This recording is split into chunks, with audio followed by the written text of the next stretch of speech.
নমস্কাৰ, আজি গাজৰ বিট আৰু জলকীয়াৰ আচাৰৰ ৰেচিপি লৈ আহিছোঁ।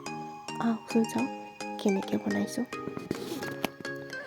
প্ৰথমতে এতিয়া বজাৰত গাজৰ বিটৰ দাম যিহেতু কমিছে, বহুতখিনি লৈ অনা হৈছে। তাৰপিছত এইখিনি ভালদৰে ধুই লোৱা হৈছে আৰু ওপৰৰ বাকলিখিনি গুচোৱা হৈছে। তাৰপিছত আকৌ এবাৰ ধুই এনেদৰে ভালকৈ এটা চৰিয়াত উলিয়াই লোৱা হৈছে। তাৰপাছত এয়া জুইৰ হোম ধৰি লৈ বহি কাটি আছোঁ। আগতে এটা পোহৰ ধৰা মানুহ ৰাখিছোঁ দেই। তাৰপিছত এনেকৈ চকলকৈ ভালদৰে কাটি লৈছোঁ। অলপ সৰু হ'লে খাবলৈ ভাল হয়, মানে এইটো মজিবলৈ সহজ হয়। তাৰপিছত এয়া কাটি আছোঁ। মই ইয়াতে সৰহকৈ মছলা ব্যৱহাৰ নকৰোঁ, ঘৰত যি আছে তাকেই দিওঁ, যিহেতু এইখিনি ঘৰত খাবৰ কাৰণে বনোৱা হয়।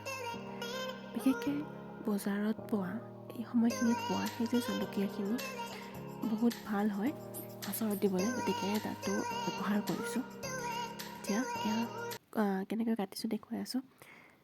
তাৰপিছত মই মছলাৰ ভিতৰত জিৰা আৰু লগতে সৰিয়হ ব্যৱহাৰ কৰিছোঁ। বিশেষকৈ বেছি ব্যৱহাৰ কৰা নাই, যিহেতু এইখিনি ঘৰতেই খাম আৰু বেছিকৈ মছলা নিদিলেও ভাল হয় খাবলৈ। তাৰপাছত কাটি লোৱা গোটেইখিনি মই এতিয়া পাত্ৰ এটাত গৰম পানীৰ সৈতে উতলাই লৈছোঁ, অলপমান কোমল হ'বৰ কাৰণে, আৰু গেছৰ ফ্লেমটো কমাই ৰাখিছোঁ।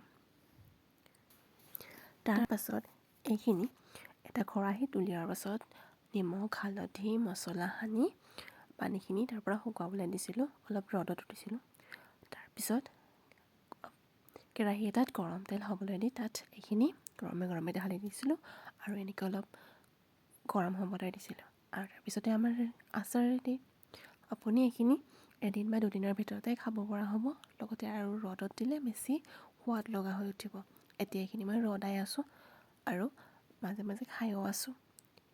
সোৱাদটো দেখাত যেনেকুৱা হৈছে তাতকৈ বেছিহে ভাল লগা হৈছে। এয়া মই আৰু আচাৰখিনি বৈয়াম এটাত ভৰাই থৈ দিছোঁ। ইমান ধুনীয়া লগা হৈছে চোৱাচোন, আৰু ৰংটো যে দেখিলে খাওঁ খাওঁ কৰে।